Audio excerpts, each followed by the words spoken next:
صحيح الحسد ليه علامات لكنها مختلطة في كثير من الأحيان بالعلامات الطبيعية للأمراض.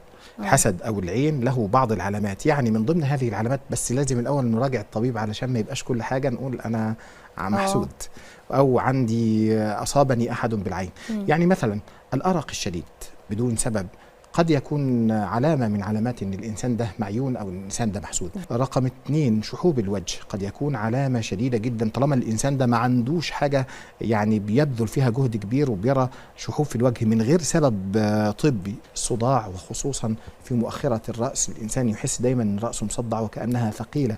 ظهور بعض التقرحات في الوجه او في الجسد بدون سبب طبي. مم. الآلام اللي في المفاصل، وخصوصا إذا ذهبنا إلى طبيب برضه قال الطبيب إن مفيش مشكلة. مم. إن الإنسان يحس بالفتور من حياته، بالكراهية لمن حواليه. كان في الأول عايش سعيد مع